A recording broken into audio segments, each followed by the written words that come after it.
Hi everyone, welcome back to MATA35. This is the very last day of class. You guys survived. We are going to be talking again about epidemic models. We're going to be talking about slightly more sophisticated models than we did last time. And really, this lecture, and as well as the previous one, are the culmination of all the topics that we've studied over the course of the semester. You now know enough mathematics to understand actual mathematical modeling that people do use to do epidemiology modeling, as well as other things like predator-prey modeling, which is a little bit more classic of an example, and a number of other things. So normally this class would probably deal a lot more with predator-prey models in ecology. So that's a slightly easier problem to work on. And so that turns out to be one of the more common examples for this class. But since we are in the middle of a global pandemic, I figured that it would be nice for you guys to see that the material that we're learning is applicable to global pandemics. You may not know quite enough to be able to build these models up from scratch yourself. But like I said in the very first lecture, the point of this class is to make sure that when you encounter math problems like this in your study of biology or ecology or epidemiology or whatever else you plan on doing with your career, you will know that these things exist and to know not to duplicate them and to know what's possible and to roughly understand what's going on. So with that preface, let's go ahead and get started. Last time we talked about epidemic curves in, well, this is the COVID-19 epidemic curve in Canada. It turns out that we have a couple more days of data, and, well, unfortunately, if you notice, the numbers have been trending upward. So, that would be one of the things that if you were building a real model, you would want to be able to predict this upward trend, and then you'd want to be able to predict what would happen next week as well. But so, now, last time, we built a model, the SIS model, so the susceptible, infected, susceptible model, where we had a number of different assumptions, some of which we modified from the original versions to build up this progressively more complex model of epidemics that can capture more behavior. So we had a modified assumption 1, which was that the infection rate is proportional to the average number of times an infected individual encounters a susceptible individual in the population, assuming random encounters. Let me draw this out, actually. So, just a moment. So we have, this is going to be, let me keep on going. So the assumption 2 is that we're going to use a 2-compartment model with a total fixed size n, where n is the total number of individuals, I is the number of infected individuals, and s is the number of susceptible individuals.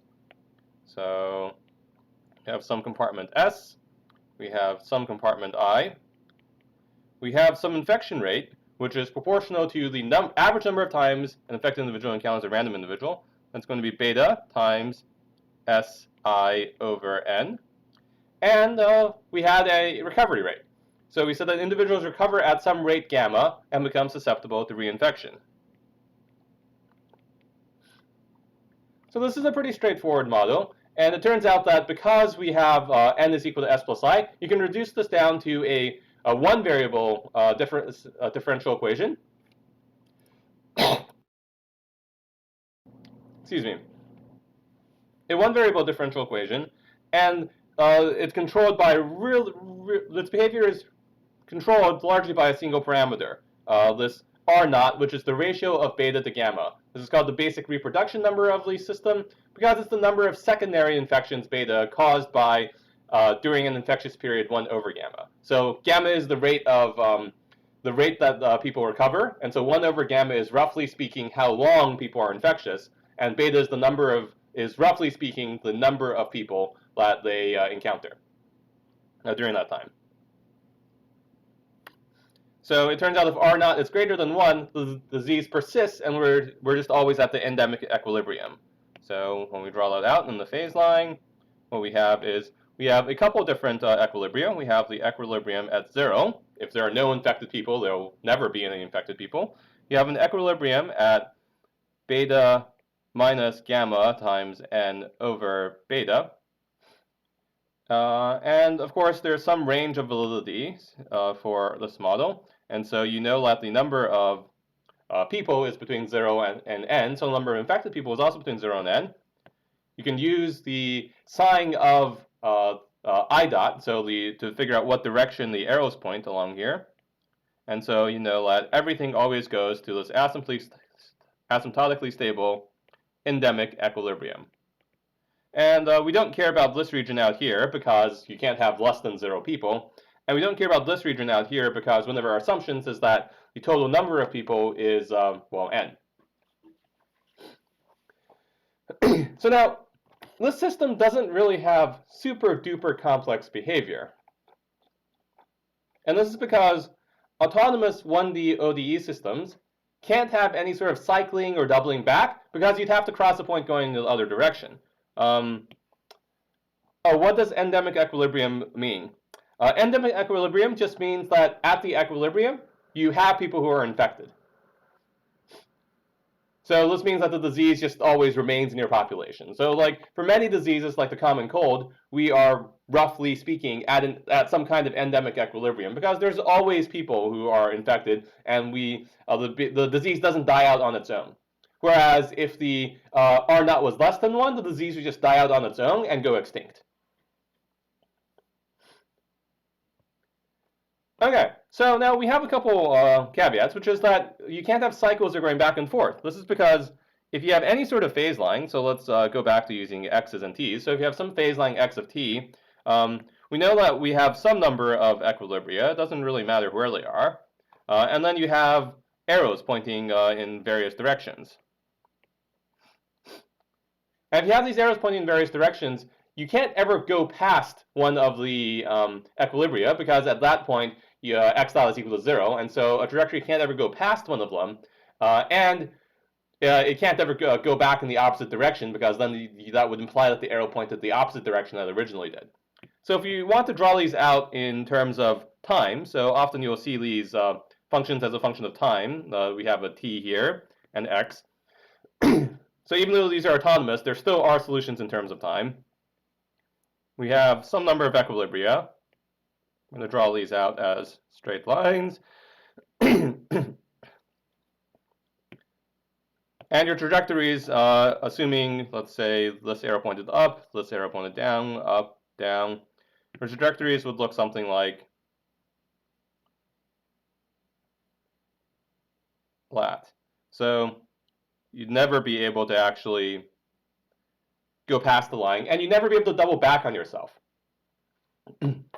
Yeah, exactly. So these are autonomous ODE systems, and so x dot doesn't have a direct dependence on time, which means that you can shift these things. So if you started here, you'd have the same shape as if you started there, because you can start at any point in time. These functions still have a relationship to time, because, I mean, if you think back to the epidemics, the number of people who are infected still is a function of time, but it's just not a direct dependence on time because if you start with 10 infected individuals, it doesn't matter if it's Monday or if it's Wednesday. The next day, you're going to increase by the same amount.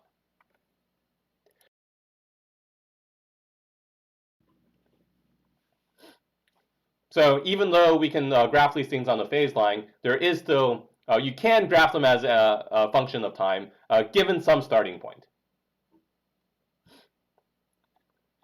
Any questions about that?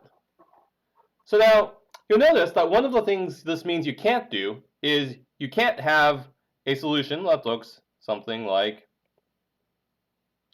that. You can't have these waves. You can't even have a single wave because if you had a wave, that would imply that at some point it was going up and at some point it was going down at the same point. And of course, we know that since it's autonomous, we know that x dot is always equal to the same thing for a particular value of x. So that brings me to, let me reset the chat. And that brings me to a question I'd like to ask you all. How can ODE models capture the infection waves that we see in real epidemics? Oh yeah, so the question, so basically, yeah, with an autonomous system, it doesn't matter if it's Monday or Friday, but it does matter how many days it's been. Because basically, what you do is you start at some number, and then no matter, then you just evolve the system from there. And whatever number it is in one day, the next day it will change by some fixed amount. And then if on some other day you started at the same value, the next day it would change by the same fixed amount. That's the whole point of autonomous systems. Oh, sorry. Oh, I skipped. So what are different things we could do? Do we want to add more variables? Do we want to make them non-autonomous? Do we want to add in births, deaths? All of the above? None of the above?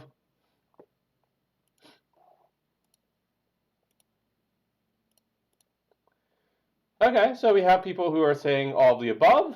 We have a few people who are replying A, a few people who are replying C. Let me give you all a moment. And so, okay, yeah. So it turns out that the answer here is all of these could, in theory, cause you to capture infection waves. And so when you're a biologist modeling a system, you have lots of different choices in how you turn the system, how you capture the behavior of your actual system, which looks something like this. Like we know this is the actual system, or actual behavior of the system, roughly speaking. And how do we get our equation to show something like that? And the answer here is, well, maybe it's all of the above, but you have to be careful and things don't always work out. But let's try a couple of options. Well, I guess not yet. I'm skipping ahead. We will be trying a couple of options numerically. But first, we're going to introduce a model where we've added a new variable.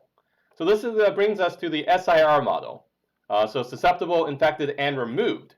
So now we have a modified assumption 3. So individuals recover at a rate gamma and become removed from the population. So let me draw that out. So instead of just having our S and our I, so we still have the beta I, beta Si over N for a rate of infection. But instead of recovering and becoming susceptible again, we now recover and become removed. So we now have a new compartment. And so this is going to be gamma I. And we, of course, we need to modify assumption 2 as well, which is that there's a total fixed size population, and N is now going to be equal to I plus S plus R. S plus I plus R. Sorry, got them in the wrong order. Is removed dead or is it immune? So, in the case of this particular question, we are going to have removed, roughly speaking, being immune, which means that once they're removed from the population, they're no longer susceptible to being infected. Now, it depends on the exact model. So there are models where you might think about removed as being dead. But in our particular case, it's not, because the total population size includes the removed individuals. So in this model, the removed mean people who are, roughly speaking, immune to the infection. So let's try to write up a system of equations. So we have 3 equations. S dot, which is equal to minus beta over n Si. We have I dot, which is equal to beta over n Si minus gamma I. And R dot, which is equal to gamma I. And of course, we have that n is equal to S plus I plus R. And now, given this model, we've looked at this a little bit before, but what we can do is we can use this equation to reduce this 3-variable system into just a 2-variable system. So in order to reduce this, notice that n is equal to S plus I plus R. And so R is equal to n minus S minus I. So if you know S and I, you don't need to know R, and you can substitute this in. But you don't even... is n a variable? No, n is a fixed parameter. So n here we know to just be the total number of individuals in the population. And we're assuming that the number of individuals is fixed. So obviously, for some more complicated models, you might have births and deaths, in which case n is not fixed. But for our purposes, n, beta, and gamma are all fixed parameters. Yes. We'll see that when we actually play with a couple of numbers in a moment and plot them out. But in this case, our only variables are all the variables, so to speak, are S and I and R, so the different things in our compartments. But it turns out that one of our variables is just entirely determined by the other two. And so we can rewrite this as just a system of 2 equations. S dot is equal to minus beta over n Si, and I dot is equal to beta over nsi minus gamma I. Now, we were going to substitute in r is equal to n minus s minus I, but of course, r doesn't show up anywhere, so this is a very easy reducing the system down to just two equations. When we do this, we want to compute the equilibria, of course. And this is going to be slightly more complicated since it turns out when we compute the equilibria, we have 0 is equal to minus beta over n si, and 0 is equal to beta over n si minus gamma I. Well, if you just add these two equations together, you get that gamma I is equal to 0, and so I is equal to 0, and s can be anything under this model. And so what does this look like? This looks like if we have, let's say this is S and this is I, so we're plotting these on the phase plane now. It turns out that we end up with an entire row of equilibria. So this is a little bit more complicated. We haven't actually studied how to understand the behavior when we have an entire row of equilibria, but we're going to look at it numerically in a moment. But let's first draw out just generally what is on this phase plane. So importantly, we have some value of n here, and some value of n here, and we can say that everything, let me use orange, so everything has to be in this triangle, because outside of, this is the physically possible region, possible where s plus I are less than or equal to n.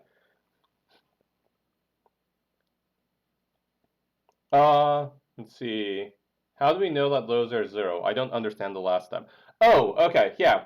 So let me walk through this a little bit more slowly. So the first thing is there's a question of what if beta over n is equal to 0? Well, if beta over n is equal to 0, that means that there is the infection rate beta is equal to 0. So if the infection rate beta is equal to 0, then you don't actually have an epidemic. And so you could model it, but if beta over n is equal to 0, then s dot is equal to, well, 0. We're not going to worry too much about that because it's not a very interesting case. See, we had another question about what I just said about physically possible. So remember, you need to have, when we're writing down these equations, s and I and r, or s and I, since those are the ones you care about, those can be any number. They can be negative, they can be positive, they could be a billion, whatever. But we know that one of our base assumptions is that the total number of individuals is n. And we know, and another one of our implicit assumptions is that s and I are both positive. And so that means that we can't have s plus I be greater than n. Because if s plus I were greater than n, then that would mean that we had more than n individuals, which breaks our original assumptions. And so we only care about this region in here. These are the only physical regions. So sort of like in our phase plane model, wait, where was that? In this model, we had these two regions which were not physical. So we don't care about those two regions because you can't have negative individuals or greater than n. So here I've shaded in the opposite part, but everything outside of that triangle is not possible because you can't have more than n individuals or negative numbers of infected that are susceptible. Okay, does that answer your question, Jordan? So basically, even though we could graph out this entire thing, we only care about that region. Let me give you another important fact, which will help explain what's going on here. So if s is equal to 0, then we know that I dot is equal to, is less than 0. And so that means if s is equal to 0, which is this y-axis, then you have, then it points downward, just along the y-axis. So that's just another useful fact.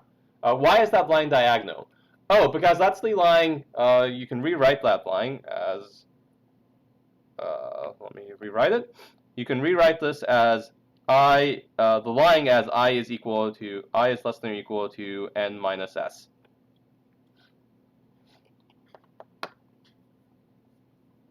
And so the slope of that line is -1 when you graph that line out. Okay, so now some of this is a little bit more sophisticated since we didn't really understand how to plot out entire phase planes. In this course, we only dealt with how do we understand the behavior around a single equilibrium. So because of that, we're going to resort to using numerics. using an actual we're going to plug some numbers in and just try to understand the system as a whole, rather than trying to do it all by hand. So now, let's choose a couple different possibilities. So let's suppose that we have beta is equal to 0.1. So that's our infection rate. So this is our infection rate. Let's say gamma is equal to 0.2. This is our recovery rate. And let's say n is equal to 1,000. So we have 1,000 total people. Well, then when you plug these numbers in, you're left with this system of equations. And it turns out we can plot the system of equations in something like Wolfram. We can plot the system of equations in something like Wolfram Alpha or Python and understand the phase portrait that way. So let me.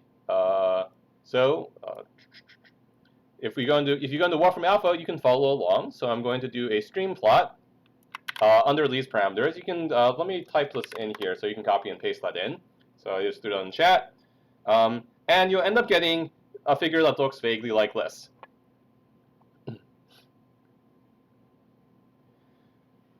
So what you'll see is that, and it's important to recognize that here we have this line here, which is not physical, as well as these two lines.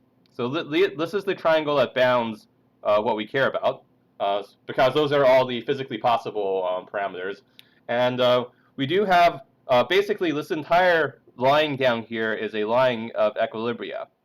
And you notice that depending on where you start, you asymptotically approach different equilibria along the s-axis. I should say this is an s and this is an I, rather than x and y.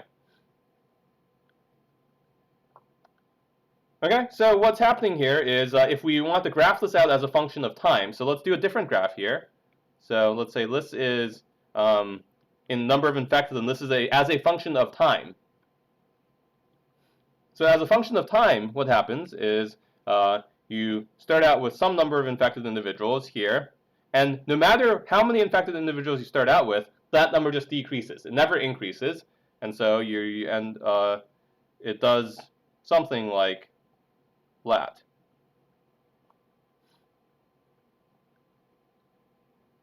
Okay, so for this parameter regime where the recovery rate is higher than the infection rate, it turns out that your epidemic never gets started. If you introduce a bunch of infected individuals into the population, they will infect a couple other people, but not enough people for the infection to get out of control, and then the infection will stop. Well, let's try for a different set of parameters. What if the infection rate is still 0.1, but the recovery rate is much lower? Or this would be equivalent to saying if the behavior would be the same if you just increased the infection rate to above the recovery rate. So in this particular case, we have a different set of equations where we've replaced the 0.2 recovery rate with the 0.02. And then what happens? Well, you can look at this in Wolfram Alpha again. So if we do a stream plot, what you end up with is this. And again, we have I and S. But now, this behavior looks a little bit different, right? Because instead of, if you started with some number of infected, so let's suppose we started with this number of infected individuals there. Then the first thing that's going to happen is the number of infected individuals is going to increase before decreasing, which means that you do have an epidemic that happens. So basically, an epidemic happens when, after you introduce a few infected individuals into the population, it increases before coming back down. And in fact, if you assume that everyone starts out as everyone else starts out as susceptible, then you're going to start at like this point here. You're going to increase and then go back down. And this is an infection curve. This is an epidemic because when this happens, nearly everyone will eventually be infected. That doesn't necessarily always happen. What's important here, though, is that the number of total infected people increases instead of just decreasing over time. And so when you draw this out, you have T, you have I, and what happens is the number of infected individuals, if you start here, it's going to instead jump up and then go down. Now, importantly, notice that if we started out, say, here, at some small number, if we started out at over there, depending on where we start, sometimes you might just go directly down. So you might just go, depending on what value of s you start at, you sometimes might also just go directly down. But for many parameter ranges, you will go up and then go back down, and so then, therefore, you end up having an epidemic. So it has to start somewhere along the diagonal in order to have n is equal. No, because you also have all these people, recovered people R. So what we have is we have s plus I plus R is equal to n. And so you could imagine that you would start with a bunch of people already immune, in which case you would start with s plus I is equal to 500. If you assume that initially the number of people who are immune is 0, then you're going to start, then you're going to start somewhere along the diagonal.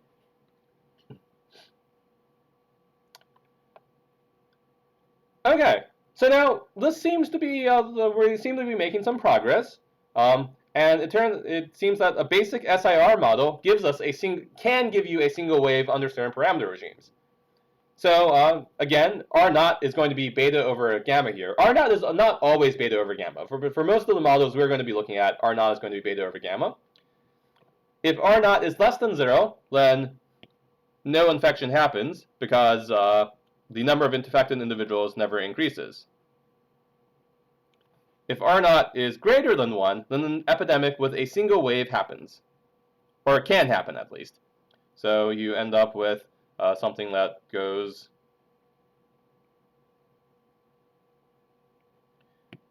And importantly, the higher the R naught, the higher the peak. And so we can flatten the curve, that's probably a term you guys have heard, by reducing beta, the transmission rate. And so there's a very nice visual example here. Let me copy this link in for you so you guys can play with this. And let me show it on the screen as well. So let's go into Chrome. So this is a very nice visual example that someone wrote. Let's see, can you guys see most of this? Yeah. Okay. So you can actually play with these different rates. So remember, we still do, even though we've only been examining the s and I variables, we do also have this R variable, and so that's the total number of people is s plus I plus R. And so these three curves will always add up together to be 1,000 in our case. And you notice that if you change the beta, the infection rate, if you decrease the infection rate, then the infection curve, which is the red line, flattens out. If you increase it, well, the peak increases significantly. And so you can play with that a little bit if you want. Importantly, if you start, there are certain parameter ranges where if you start with a bunch of infected individuals and a low infection rate, then the curve basically doesn't go up at all.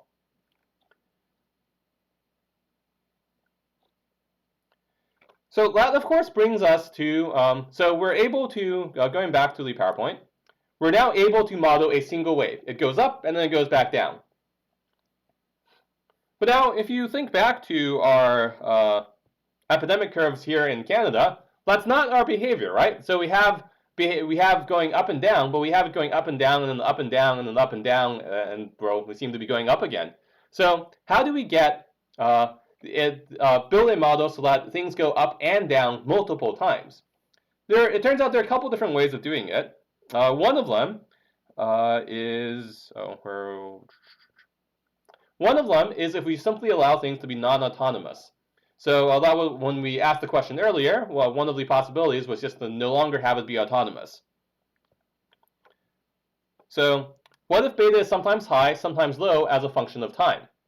So does anyone want to put in chat what sort of behavior that's going to happen if you allow beta to also be a variable as a function of time?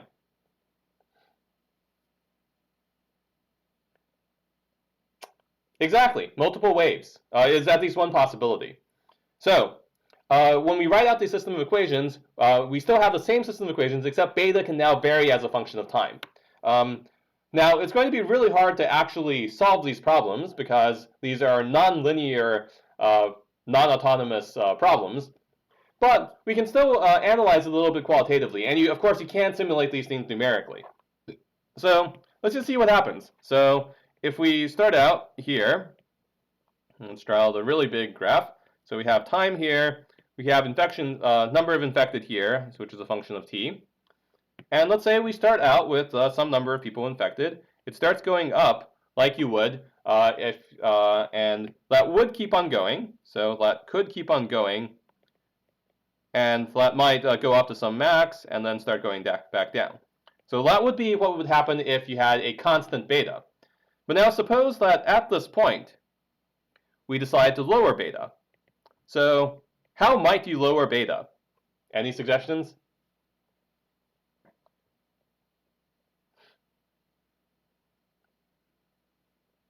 So I'm assuming everyone is an expert on lowering beta by this point.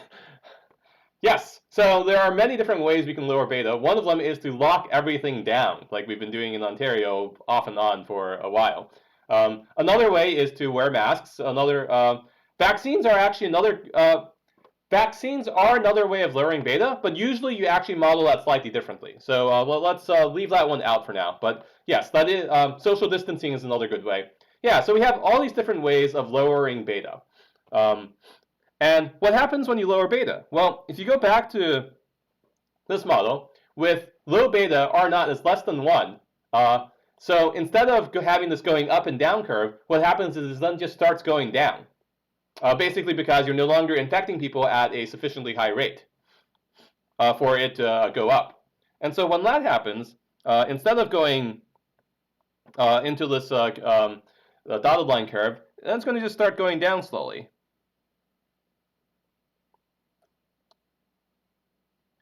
But let's suppose that later on we decide to open things back up and increase. What will that do? That increases beta again.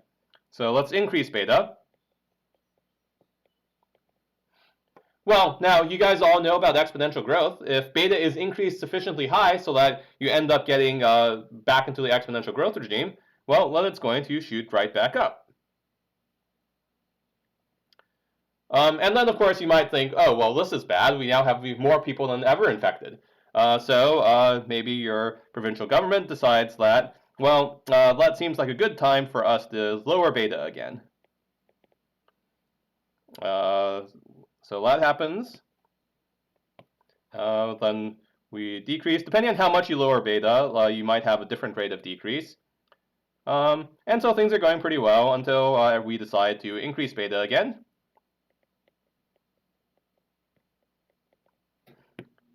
And, well, that's the situation we're in. So, one way of modeling these multiple waves, and which seems like a very plausible way, is if you might get multiple waves if you're just constantly changing beta, changing the infection rate. And one way of affecting this is things like lockdowns, which decrease the infection rate. But of course, then once you leave the lockdown, and stop wearing masks, and if you don't have vaccines yet, then the infection rate goes back up, and you end up seeing these additional waves. Now, of course, with this sort of model, at some point, you're probably the goal of flattening the curve isn't necessarily to get rid of the disease entirely, but just to keep everything under some level where your hospitals can keep up. But in terms of modeling, this is a way of allowing us to model multiple waves. Now, there are a couple of different ways of modeling multiple waves, actually. And which one is more realistic depends on your data, depends on what you believe about the disease, etc. So we're actually going to take some time and try to analyze another model that might lead to multiple waves. We've only worked on the methods to understand autonomous models, so this is actually going to be an autonomous model where you still get these multiple waves. Or you still can get these multiple waves. So this here, we had a really good question at the beginning of class about whether R is immune or if R is just people who are dead. Well, what happens, and we said that there was people who are effectively immune, so they're removed from the population of people who can be infected. But now what happens if people lose immunity?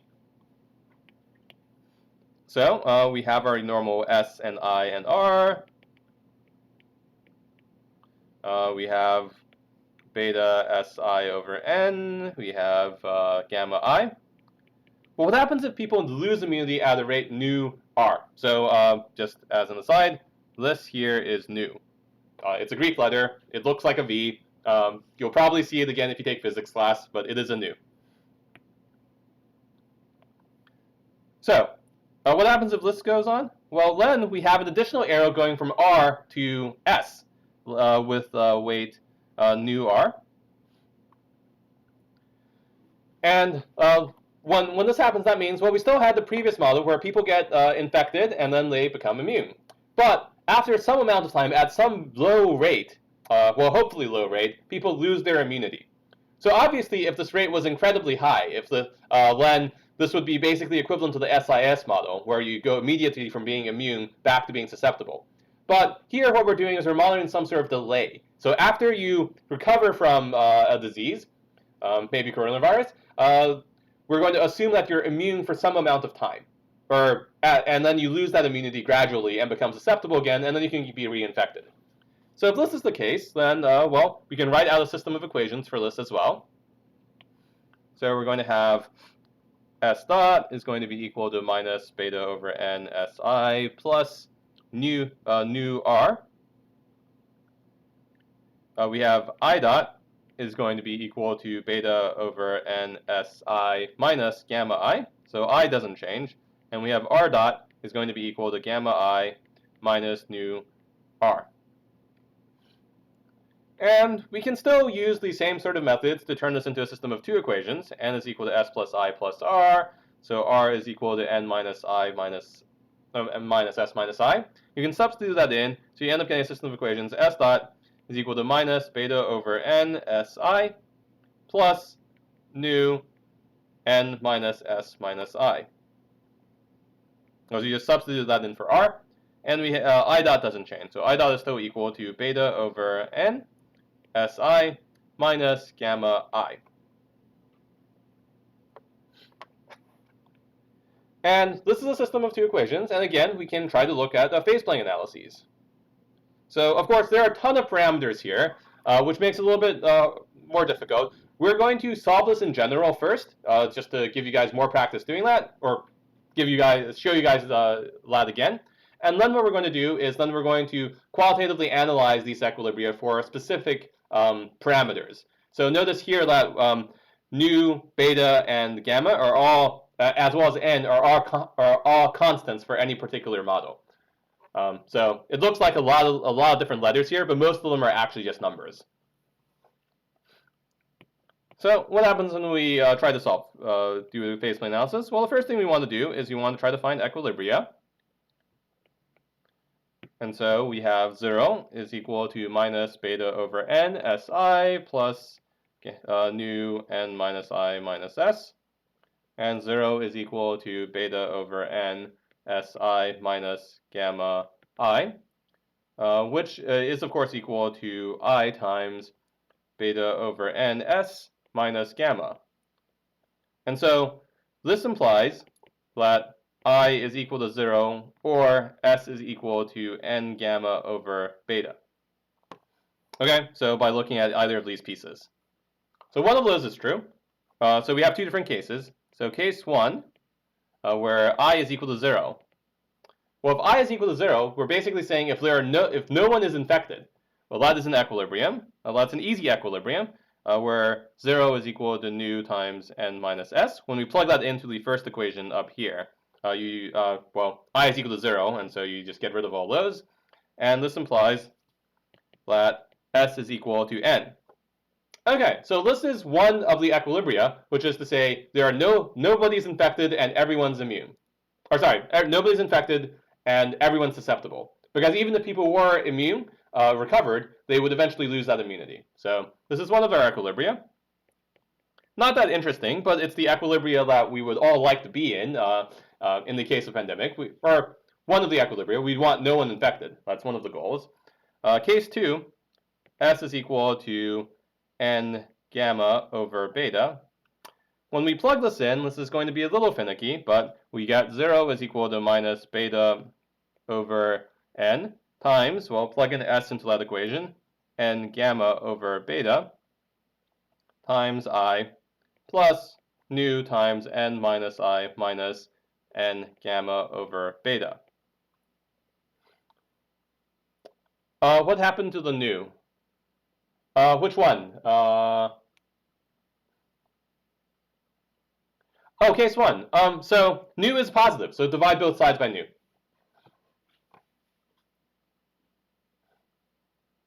Yeah, so we're assuming that all our parameters are positive here. So that may not always be the case, but if they weren't positive, if they're zero, we just rewrite our original equations without them. In the case where nu is equal to zero, then we're just exactly in the previous case where we don't have anyone losing immunity. And we're assuming that these things aren't negative. Sorry, I should have been more clear about that. But yeah, so when we're solving this system of equations, we can rewrite this. I'm not going to take the time to solve this in detail because it's just a lot of parameters. What you end up getting is gamma I plus nu I is equal to nu n times 1 minus gamma over beta, which implies that I is equal to nu n times 1 minus gamma over beta divided by gamma plus nu. Don't worry about that. I skipped a ton of steps. Basically, this is just all manipulation to solve for I and S. What's important, though, is that we end up with two different equilibria. Oh, come on. So we had our original set of equations, and then we end up with these two equilibria. Now, once we have these two equilibria, what we can do is, well, we just have, we want to find the Jacobian matrix, right? Because we want to analyze the eigenvalues of the Jacobian matrix. So J of Si is going to be equal to, well, so you made I dot and S dot, yes, because I'm solving for equilibria, right? So remember, when you're solving for equilibria, you want to set all the derivatives equal to 0.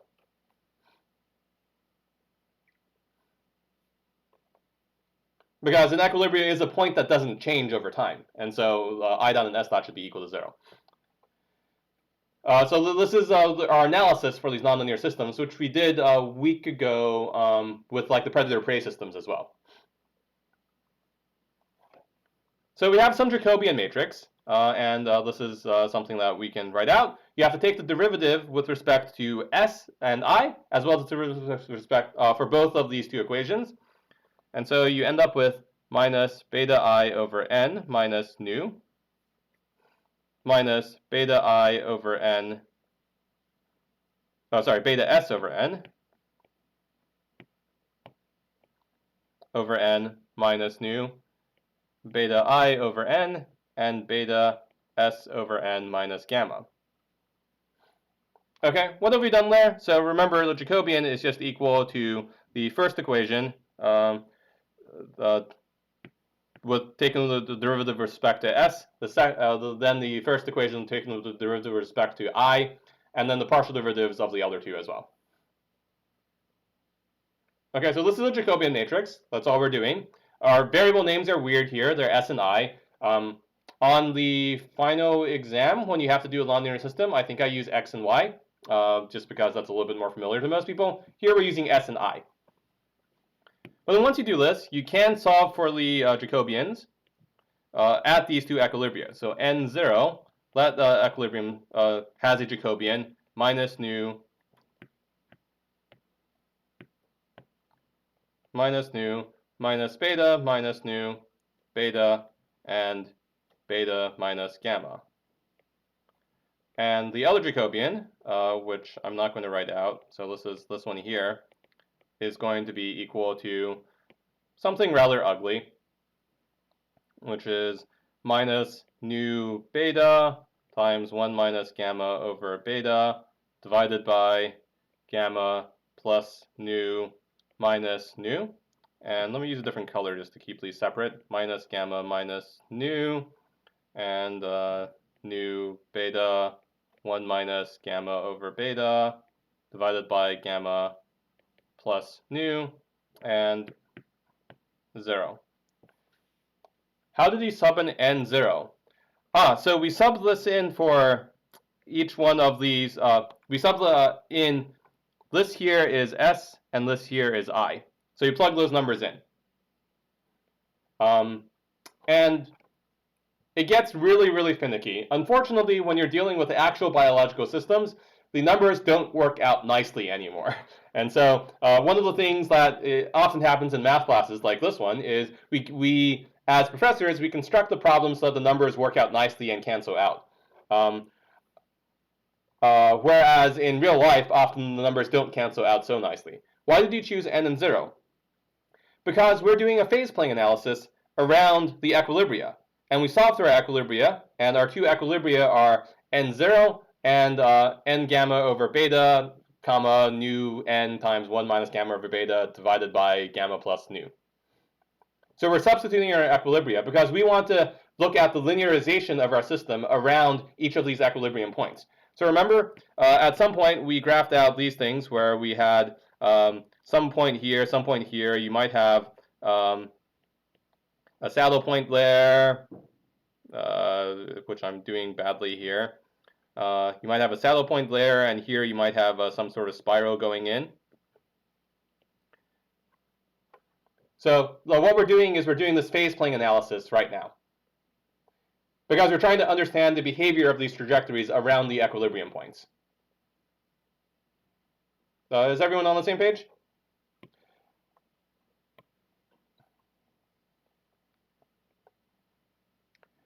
So now, unfortunately, these things look really ugly.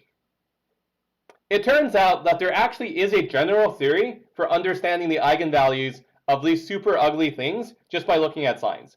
We are not going to be discussing that general theory. If you want to learn that general theory, you should take MAT-C58, where that is something we discuss. It is a lot more complicated and involves a lot more math.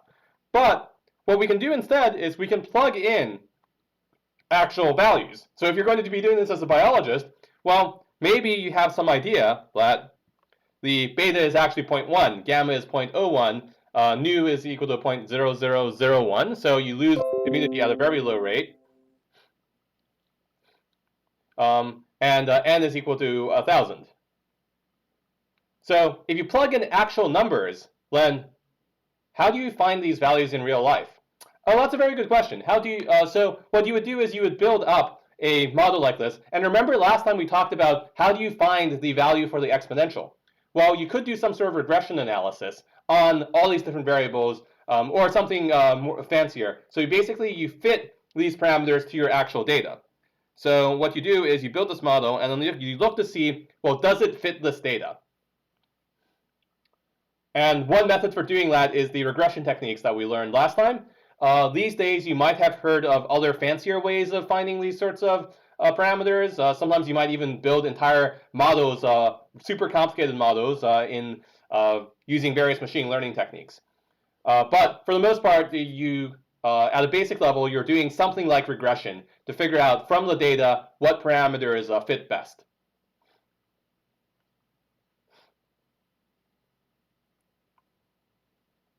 Where was I? So you get these parameters somehow, and then you want to do a prediction. So and you want to understand the behavior of the system. So the first thing you do is, well, let's rewrite our two equations with actual numbers. And so unfortunately, I and S look a little bit like numbers, but just notice that these here are variables.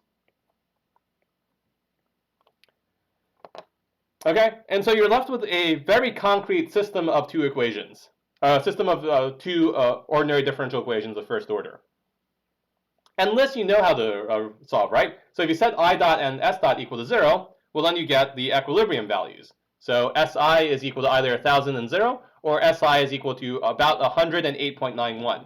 And these turn out to be exactly what happens when you plug in those parameters into this general form that we did on the previous slide. Or you can, of course, just solve these individually by looking at these two systems of equations. And I mean, the numbers don't work out super nicely because they're very small, but that is something that you should be able to solve now. So you set S dot and I dot equal to 0, and you solve for S and I. And once you do this, you can also find the Jacobian in general. So the Jacobian is just you take you take d, ds, and d partial del I of each of these two equations, and then you get this thing here. Okay, so you're just taking the partial derivatives with respect to s and I, as opposed to x and y, because those are our variables here, and you get this Jacobian matrix. And once you have the Jacobian, all you have to do is you plug in these values. So 1001, when you plug these in, you get this particular Jacobian. You can solve that for eigenvalues. It's a little bit messy. I wouldn't recommend doing it by hand. You could, or you could use a computer to do it. You get that this first equilibrium, in this particular case for 1000 has an eigenvalue of 0.09 and an eigenvalue of negative 0.0001. So this is a saddle point because you have opposite sign eigenvalues. And you have this other equilibrium point. When you plug that in, you end up getting that the equilibrium value is minus 0.0004955 plus or minus 0.00296 I. And so this here is a complex eigenvalue, and so the real part is negative, and so this is an attracting spiral. Does anyone have any questions about this? Basically, we're doing the same nonlinear phase plane analysis that we were doing earlier, where you have two different equilibrium points. One of them's here. This is 1000 and 0. And another one of them's, this is not to scale. The other one of them's here, 108.91. And if we wanted to, we could actually compute the eigenvectors, which will look something like this. And if you solve these out, you can figure out that this is the attracting eigenvector, and this is the repelling eigenvector for the saddle point. And so you get trajectories that sort of go along here and come back out, whereas over here, this is an attracting spiral, and so you have trajectories that sort of spiral inward.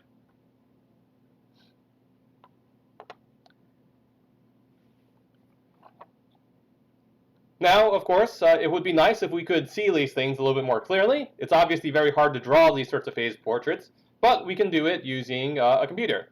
So computers are great for this kind of thing. So again, we can visualize this. Let's see. So when we visualize this, these are the streamplot commands. So I'll throw this into chat so that you guys can play with this in Wolfram Alpha. And when you do this, you end up getting something that looks like this. And of course, this is I and this is S instead of X and Y. And so what's going on here? Well, this is showing, well, you do have an equilibrium here, and it turns out that the eigenvectors are here and here, and, and your trajectories do go in, but then they immediately go back out. So this is the behavior around this equilibrium. And then the other equilibrium point is actually around here, where you see that you have this sort of spiraling behavior. But now let's zoom in a little bit. So I'm going to zoom in onto the other equilibrium, because we can't really see what's going on there. So I'm going to do the same stream plot, except I'm going to change the x and y bounds so that our plot just zooms in. And when we zoom in, you can actually see this behavior a lot more clearly, which is that you might have something that goes around here and goes around before zooming in, before the spiraling inward into this equilibrium point. Now, what does that look like when we plot it as a function of time? So if we have t, time here, and the number of infected here, well, what that's going to look like is it's going to start out something small, because that's this point here. It's actually the number of infected, which is I here, is actually going to go down first. It's going to go down a little bit as you go down here. It's going to stay constant for a little bit, and then it's going to spike, because then it's going to go upward here. So then it goes upward, and then it goes around, and then it goes back down. It doesn't go back down quite as far as it did originally, but then you go around, and then it spikes upward again, etc., until you reach this equilibrium. And so this keeps on going forever until you asymptotically reach this equilibrium. And you notice here that we do have the same sort of wave-like behavior, though it's slightly different in character. And so we've now seen two different ways of having multiple epidemic waves. One of them is if you have a non-autonomous system where, wait, where was I? A non-autonomous system where you're constantly changing the beta. And so that's sort of approximating what happens when you have these lockdowns and mask mandates and all that, and then you get rid of them. And so you have these sorts of spiking waves.